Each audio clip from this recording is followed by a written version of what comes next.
De onde vem o dinheiro do Flamengo? Vamos ver agora como o clube deixou de ser devedor e se transformou em potência. Quem vê esse Flamengo vencedor, rico, dominante, geralmente se pergunta: de onde vem esse dinheiro? Não tem muito tempo que a situação financeira era crítica. O clube da Gávea estava sempre no limite do risco quando o assunto era grana.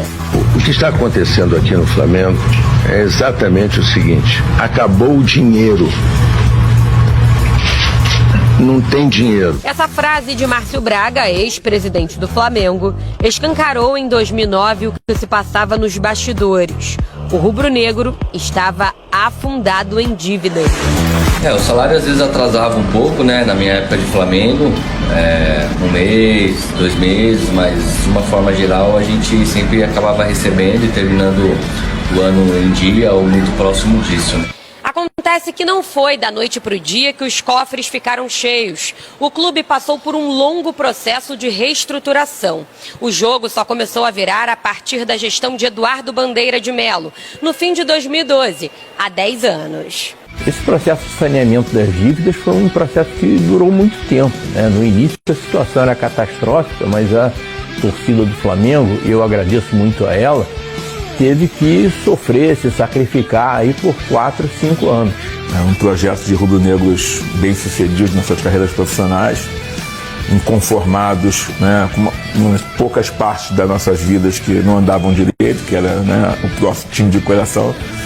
E nós começamos a nos organizar bem antes da eleição. Nós chegamos a participar de uma eleição ciente de que íamos perder, para conhecer o processo. Eleição garantida, a missão era reduzir as dívidas e aumentar a receita. A gente estimava uma dívida entre 750 e 830 milhões à época, em 2013. Corrige, sabe onde é que vai dar isso agora. Quando a gente contou dinheiro, quanto é que tinha para receber no ano, tinha 180, 150 milhões para receber. O patrimônio líquido era negativo em 450 milhões. Estado de terror e pânico. Nós temos que nunca deixar de ser grande, de mirar o grande e reconhecer a nossa grandeza interna. Mas você não pode ser cego à sua realidade. E a realidade do Flamengo era de fome. E ao longo do tempo fomos qualificando muito as pessoas. Então, como eu te falei, primeiro ano, 2013, 260 milhões. Segundo ano, 360 milhões. Nós lançamos o programa de sócio-torcedor em 26 de março. De 2013, foi muito rápido. Internacional de Porto Alegre, que eu dei como exemplo de já ganhava um dinheirão com um programa de sócio-torcedor, né? Já tinham outros clubes que tinham, o Flamengo não tinha colocado em prática. No primeiro ano, se eu não me engano, o programa de sócio-torcedor já trouxe uma receita do Flamengo de 26 milhões de reais. Logo no primeiro ano de gestão, o Flamengo conquistou o título da Copa do Brasil. Bola! Campeão da Copa do Brasil, Flamengo é verdade! A gente conseguiu conquistar um título e não fazia parte do nosso planejamento. Você não imaginou que ia ser campeão da Copa do Brasil? Isso realmente não fazia parte, né? A gente fez um planejamento de 10 anos, que a gente conseguiu fazer em 6. É bom lembrar que a fama dos cariocas no mercado era ruim. Aliás, carregavam uma das maiores dívidas do futebol brasileiro. Faltava credibilidade. O que acontecia quando a gente ia falar com os patrocinadores, potenciais patrocinadores, com os fornecedores do Flamengo? Eu vivi isso. Você chegava lá pro cara, né, uma administração nova, falava assim: olha, a gente é muito diferente, a nossa história é assim, a história, né, um monte de gente com uma visão empresarial aqui no clube.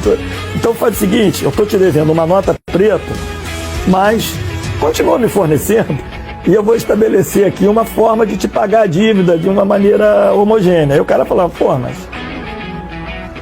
mas tem que me pagar. Eu falei: não tô dizendo que eu vou pagar, mas eu não tenho dinheiro agora para te pagar. Fundamental foi recuperar a credibilidade do clube, recuperar a dignidade do clube e dar exemplo para os 40 milhões de torcedores. Você usa aí competência técnica, muita transparência, muita integridade, impessoalidade, nenhum tipo de privilégio, ninguém contrata parente. Ou seja, o Flamengo tinha que ser tão eficiente quanto a melhor empresa privada e tão transparente quanto a melhor empresa pública. Por pelo menos 3 anos, o futebol pagou o preço por isso.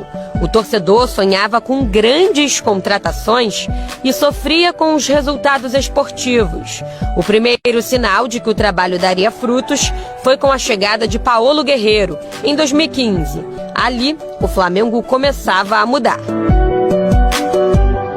Para o mercado em geral que dizia, o Flamengo, o que adianta ter um clube organizado e pagar salário em dia se não ganha nada?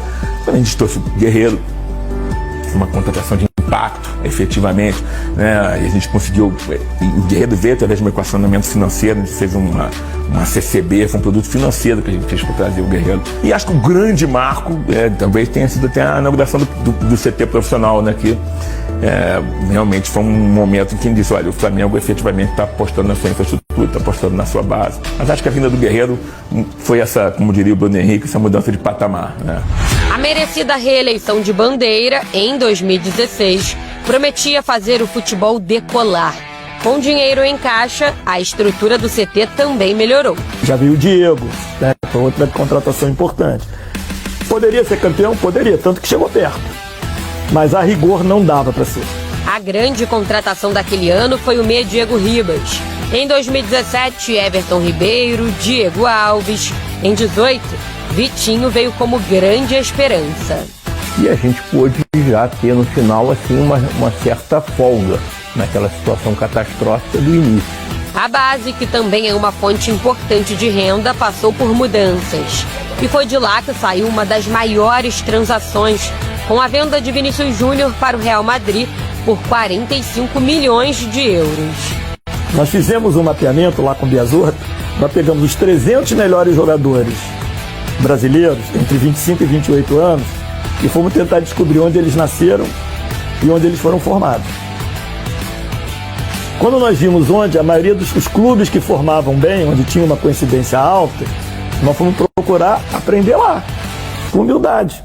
E onde é?